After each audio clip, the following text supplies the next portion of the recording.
beautifully crafted corpse was hung on a train, but the killer left no trace of their crime, just as the police were at a loss.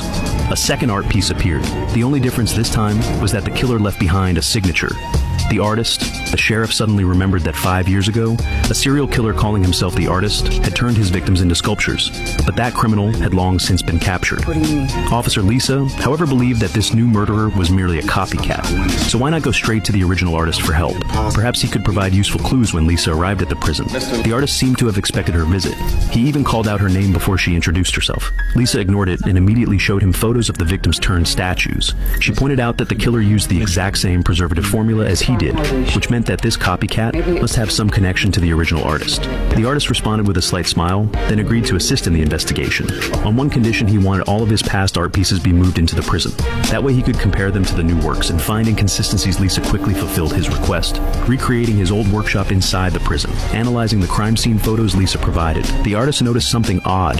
He immediately instructed Lisa to check it. Sure enough, hidden within the right wing's feathers, she found a bottle of nail polish. The police took the bottle in for fingerprint analysis, but the prints had already been wiped clean. As the investigation hit another dead end, a third art piece appeared. This time, Lisa discovered that the victim's fingernails were painted in different colors. Between the fingers, she also found a compass needle. The sheriff instantly recognized it. It belonged to his old partner Jack, but Jack had died 5 years ago during the artist's capture. When Lisa asked about Jack's cause of death, the sheriff hesitated, mumbling that he had been hit by a car.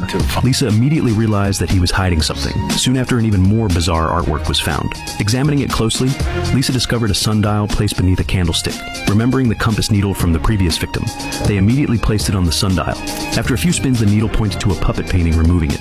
They found a cryptic message left behind by the killer, but no one could decipher its meaning. With no other choice, Lisa returned to the artist in prison.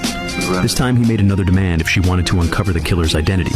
She had to agree to one more condition to be his sculpture model, determined to solve the case. Lisa reluctantly agreed. Following the artist's instructions, Lisa and the sheriff arrived at an address he provided. But the moment they stepped inside, they found the walls covered with photographs of Lisa.